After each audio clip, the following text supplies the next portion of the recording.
All right. Your mic unmuted? Yes, unmuted, ready to go. Awesome. So, back on live just to wait this out as it starts to get over to our eastern communities. I know these folks had beautiful sunshine while we were looking at Florence and Russellville for some of these storms, but right about now they're starting to see some of that moving into their area. And I'm going to take you in a little closer just so you can kind of see what's going on our radar here.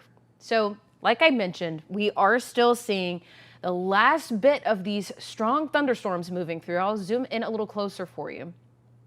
And this is right around Fort Payne, Henniger, Rainsville, seeing a couple of those showers. A lot of folks are now just left with some consistent and steady downpours going into the rest of tonight, taking it a little bit south so you can see also around Gunnersville and Albertville.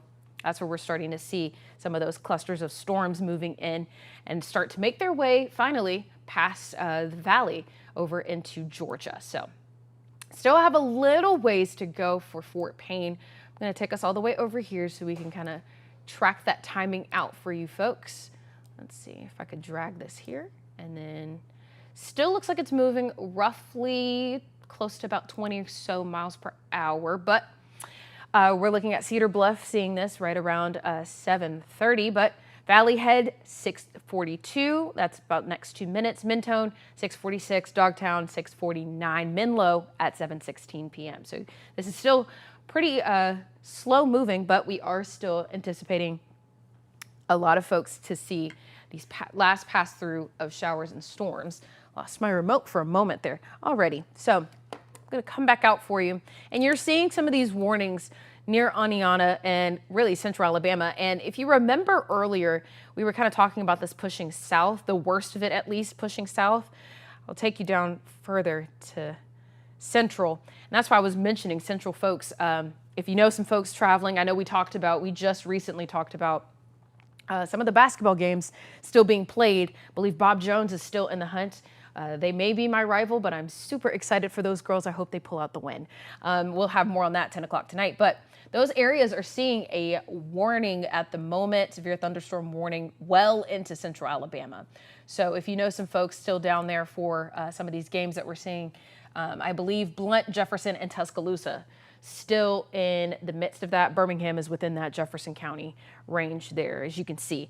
So taking it back to us here at home, though, North Alabama, if you look over to our communities out to the west, the folks that got hit the hardest a bit earlier today, as this has started to really fall apart as it moved through the valley, they're finally starting to see a little bit of dry weather, but you can see right behind it, I'm going to pull this other radar here that's closer to them. You can see they're going to get a secondary pass through of some showers overnight tonight. And we did kind of talk about the timeline expected going into our overnight hours and even into Sunday. We're still expecting a good deal of these showers going into Sunday. However, nothing of the severe nature that we've seen today with strong wind gusts and everything of that particular nature. But what we are anticipating to see for your Sunday, a lot of folks will come across some of those storm chances. And here's your look at that hour by hour. So right around 8:30 in the next 2 or so hours, we're still going to be left with a good deal of these showers. They may pick up some heavier downpours for us, but we aren't expecting them to pulse back up into anything from the severe nature. Once we had our warning back way back over in Russellville and Colbert counties, we haven't seen much of that pulsing back up into some of the stronger storms from earlier. It really weakened moving through our area here, and that's really to thank our dew points and the warmer temperatures we've seen kind of kept that going. So overnight tonight, a lot of our southern communities will start to see showers a little earlier in the evening, but as we get to those overnight hours on Sunday, we all will start to see some widespread showers going into those overnight hours, making its way east. And then we're left with a couple of scattered showers, especially in the south around Coleman, just south of Arab and Albertville. Expected to see some stronger showers out of those areas. So currently, though, temperatures, you can really see the line of demarcation here. Some folks have dropped into the 50s. We're seeing that out of Russellville, Moulton, Haleyville, Coleman as well, Gunnersville, at 59, and then especially our Tennessee folks, Winchester, Fayetteville, and Pulaski. The rest of us are still teetering on 60 even, or Scottsboro and Fort Payne that haven't seen as much of that rain push through just yet. Still on the warmer side of things, taking it back to the mid and low end 60s. So as this continues to move through a lot of the valley, we're seeing those temperatures push down, and highs for tomorrow expected to be closer to low end 70s. So that means tomorrow, and even looking ahead to Monday, we're anticipating our lows to drop into the 50s. So we'll have some cooler starts for the next couple of days, and rain chances will follow us going into the start of the work week. Most of the week ahead is going to bring that rain chance. Now, we are still within our first alert weather day for today. We will continue to ride that out through the rest of this evening, but we do have some severe weather on the horizon. We're thinking Wednesday may be our next candidate for a first alert weather day. We just want to go ahead and make sure folks are starting to think ahead. If you have any plans, anything that needs to be changed around a little bit, our temperatures are expected to drop from 80 degrees down to about 60 or so come Thursday. So we are gearing up for that as we get ready to turn our heads to the next set of weather makers that are coming to the valley. Of course, we want to make sure folks are as up to date with that as possible. So again, for my folks that are just joining at 6:45, no warnings still for our neck of the woods. Any warnings that I have seen have all been for Central Alabama, issued out of the Birmingham office. So I believe so far it's just for Jefferson and Tuscaloosa for set to 7 o'clock till about then. I know we have some folks that have friends and families, and maybe some of the girls' basketball teammates may be still in the midst of their games. I know Bob Jones is still playing, so I know those areas are kind of seeing the strong storms that we saw well earlier this afternoon. So taking a look again at our Doppler radar here, I'm going to come over to those folks that are just now really getting to those storms over in DeKalb and Jackson County. Let me slide over here and give you a little timeline. I really want to make sure a lot of this pushes out, and we're quite close to it. I want to make sure this pushes out of the valley, so then we're good to go with that main threat. It's now just about how much rain we're going to see overnight tonight. It's going to be very consistent. So Mentone at 6:49, you've got about 2 or so minutes. We're also looking at Valley Head, seeing that in the next minute or so. And then it starts to make its way over into Georgia territory. Dogtown, our folks in Dogtown and Menlo, expecting to see 6:53 for Dogtown, Menlo at 7:19. So this is a really slow moving system. What we were anticipating was it to move a touch faster than what it has, but thankfully, the slower it's moved, it seems like that's kind of helped out the weakening process. So you'll, if you recall from earlier, we did have a warning or two issued for some of our western counties. And what we noticed was that once these were issued within the next 30 or so minutes, the longer that cold front and these storms sat within our warm environment here in the valley, we started to see that fall apart. So temperatures have been well above average for this time of year. We're usually around the 60s for the start of March. And because we've been around the 70s, we've touched 80, I believe Wednesday or Thursday. I really need to look into that, but one of those days we were a degree off from record-breaking highs, and that's still in itself an impressive feat. So for us to be so above average for this time of year, that usually kind of feeds into some of the severe thunderstorm and severe weather that we get sometimes. And what's really saving us is the fact that our dew points still in the low end 60s. When we get to April and a lot of our summer warmer months, our dew points usually get to about 70 and beyond. That's what starts to create the atmosphere for more of that severe weather. That's how we get some of those tornadoes in the mix. That's where all of the extra storms come from, because we do have some of that instability that it just creates a great mixing pot for those variables to get in and create severe weather for us here in the valley. But thankfully today hasn't had any of that setup. We were missing a lot of those variables to get some of that off the ground. Good to note, but we did still have some strong storms coming out of Mississippi, and it's part of a larger subset.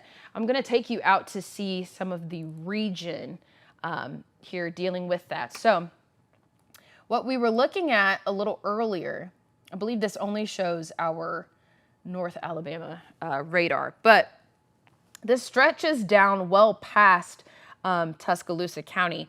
And a little bit ago, I had it pulled up, and I'm going to see if I can find it again. But we did have where an area around Mississippi was kind of pulsing back up into, interesting, I can't seem to locate it, but that's okay. We did have an area of Mississippi that seemed to be pulsing back up and creating maybe a secondary severe storm for a couple of folks. In Jackson, there was a lot of rainfall, looks like, for that area, and some thunderstorms moving in. It looked like lightning was pretty heavy there as well. So again, looking back at our radar now, we are just kind of waiting for this to cross over into Georgia territory. Looks like for our Tennessee communities, they are well into our heavy rain and have said goodbye to those storms. So it seems like they are fine. I will start to make a little line of demarcation. So if you're past this point to the west, you are good for the evening. We're just seeing a lot of that heavy downpour, consistent rainfall going into the overnight hours. So now this is more so a little bit of a damper to your events, and we're not facing anything severe or strong even as far as thunderstorms go. But for my folks that are still on the other side, the eastern side of this line of showers and storms here, we're not quite out the neck of the woods. We've got a little ways to go here. So I'm going to zoom back in for folks that are just joining, just in case. Let me see if I can get that storm track back up for you. And we're really waiting for it to, I believe it's still moving about 20 or so miles per hour. So looks like we may be just getting out of this neck of the woods in the next maybe 10 or so minutes. So good to note. I just wanted to make sure that we took care of all of our folks that are on that end as well. So I will look through some of your questions. I'm seeing some of the comments, and I may not be the best at pulling up comments, so bear with me. But I do see, is Athens done for the night? As far as this severe threat goes, where we had those storms earlier, good to go. Everyone that is west of that line, west of this line here, as you can see, I'm going to draw that and then show you. We are just fine for those folks. We're really just watching this cross through on its way over to Georgia territory. So this is what we're paying attention to at the moment. Everyone else is dealing with just heavy rain, downpours, consistent rain going into the rest of this evening. And it looks like some of our western communities are getting a spot of dry weather, but we will start to see one last shower pass through, and it's nothing to it. It's expected to be just light rain, drizzle, very steady, and not anything of the severe nature. So that's good to know. Let's see if I can figure out how to get messages on here. I'll be honest, Facebook and we're getting to know one another. All right. Atlanta Airport, probably not making it to Huntsville tonight. That is a good point to note, since this is moving into Georgia.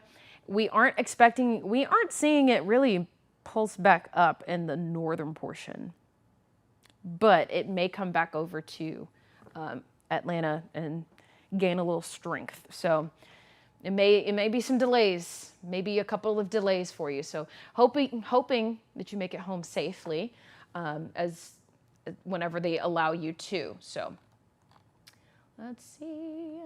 Other than that, no other major changes. This has been a best case scenario for today's layout with these showers and storms. Only having one warning is always good. I believe we had one or two, and it was really for just a couple of our counties out west, Colbert, Lauderdale, and Franklin counties, and I know our Tennessee folks as well.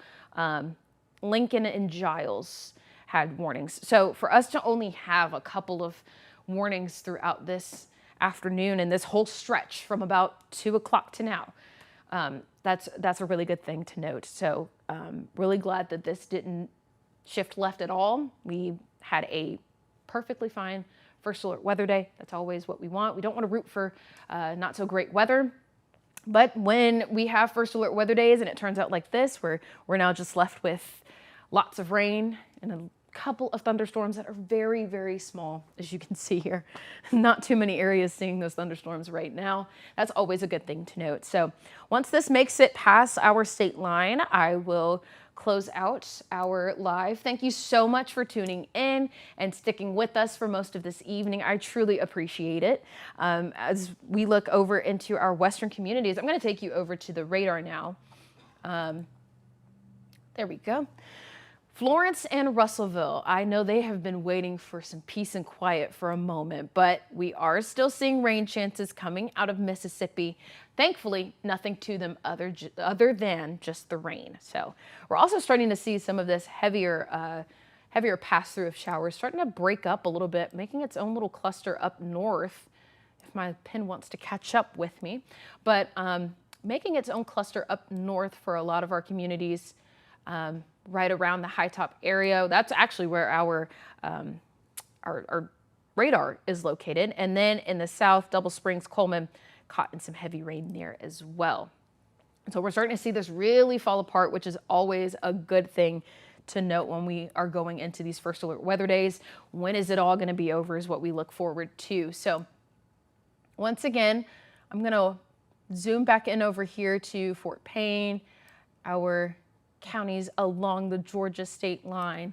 We're really just timing out how much longer we'll see this in our DMA for a lot of our viewers that we reach in this area. It's still moving about 20 miles per hour or so. So Leesburg, Cedar Bluff, 719 for Cedar Bluff, but Leesburg at 659. That's about 3 or so minutes. So good to note that we're seeing a lot of this leaving the state line momentarily. Should be in Lyerly, Georgia and Menlo, Georgia, around 7:03 to 7:26 between those two. So we'll wait till we get to the top of the hour and reassess from there. But once again, like I've mentioned, and I'll continue to say it, it's good to see a first alert weather day that we have had very minuscule warnings and watches out of. We've only had a handful here and there. So I think it's been a wonderful process going through the rest of this afternoon. And another thing to note going into your Sunday, this is going to make temperatures much cooler. Let's see if I can pull up our temperatures for you. So current temperatures right now, you really can see where that cold front's moving through the valley. Temperatures steady at 60 even for a couple of folks, but a couple areas going into 50s. We're seeing some upper end 50s out of Moulton, Russellville, and Haleyville, and then even our Tennessee communities already seeing those upper 50s from Winchester, Fayetteville, and Pulaski. So we are waiting for these temperatures to drop into the 50s. They'll stay there for a good portion of the overnight hours. And then we get into those 50s going into Sunday. Sunday brings its own set of showers and thankfully not at all as severe. So like I've mentioned, we'll keep rain chances around going into tonight. Temperatures are expected to drop. Now, this particular model here may be a little warm with the temperatures, so just keep an eye on the rain chance here. So what we're looking at going into 10 o'clock, a lot of our southern communities and a couple of folks on the eastern side will see rain chances continuing throughout the night. And we'll see this pass back through right around midnight into 3 a.m. So some overnight rain is in order for the valley. And as we get to the early hours for Sunday, we start to see isolated showers. And we still are seeing some possibilities for some very isolated storms. But again, not of the severe nature that we put out a first alert weather day for today. And that's due to the fact that our wind gusts not nearly as high, and we aren't expecting anything such as hail or anything of that nature to put a damper on your day. So this is around 10 a.m. and you can see just south of Albertville and just outside of Coleman, those folks will see a heavy pass through of some showers by that point. So once again, keeping that in mind, we will start to see some of those showers going into those next couple of hours for your Sunday. And then I'm going to pull up your 10-day here. So what we're looking at now is the next few days. Rain chances are in and around most of our forecast for the valley. Yes, rain chances are still here. We're going to see 70s going into Sunday and Monday. We'll warm it back up into the 80s, but our lows will recover, getting back into those 60s. But Wednesday would be our next contender for a first alert weather day.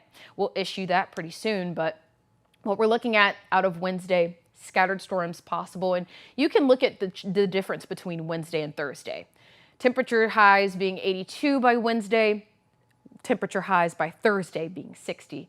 That's a definite steep drop. So we're still waiting to get some timing on what exactly Wednesday storms looks like before we start to send out our first alert. But that looks like it'll be our next contender for that in the next coming days. So looking ahead to Friday and Saturday, even Sunday of next week, pretty picture perfect weekend thus far. Mostly sunny, temperatures anywhere between the upper 60s and the low end 70s for those days. And then we keep the sunshine rolling going into the following work week. But by Tuesday, we'll drop into the upper end 50s, which is below average. So considering the fact that we are well above average at the moment, we'll take a slight moment of some below average stuff, especially if our average for this time of year, usually mid 60s, and we're only going to the upper 50s. That's not too bad of a drop. So I'm going to take you back to the radar in a moment just to kind of see this pass over into Georgia territory. If you are just joining us, time now about 7 o'clock. So what we are looking for is the last of these storms and showers to make their way over into Georgia so we can clear our folks that are just along the state line. So I'm going to zoom in a little bit for you so you can see the areas we were talking about just south of Fort Payne as well. So once again, waiting for these last few showers here, a couple of storm clusters to pass through before we get to before we close out our live here. So really appreciate everyone sticking with us this evening as we've gone through our first alert weather day. And truly it has been a best case scenario for today. We haven't had too many warnings. We've only had a couple, and even those were canceled a couple minutes beforehand. And usually when our National Weather Service starts to cancel things beforehand, it means we started to see some weakening, which is good to note. This was expected to weaken once it got its way into our metro area in the valley, and it did just that, albeit a bit slower. We anticipated these showers and storms to move in as early as around noon earlier this week, and as it continued to move, this is how the forecast works all the time. As things continue to change each day, things can slow down or things can speed up. So always make sure you keep it here on WAFF 48 for your latest updates as we try to update as things change specifically. And that's what I was mentioning about Wednesday earlier. Things change quite often. We're waiting on some consistency with timing going into Wednesday for the first alert weather. Looks like our areas, Colbert, Lauderdale, and even our Franklin counties, starting to see some light rain over those areas. So once again, really appreciate you all sticking with me this evening. It's been a pretty good first alert weather day considering we've only had a couple of warnings. We're waiting for this to get out of our valley. So far, so good. We're still left with that overnight showers. Then going into Sunday, we'll see more of those overnight showers. Once again, thank you for watching. We'll be back tonight at 10. So with that, have a great rest of your evening. I'll see you at 10 o'clock.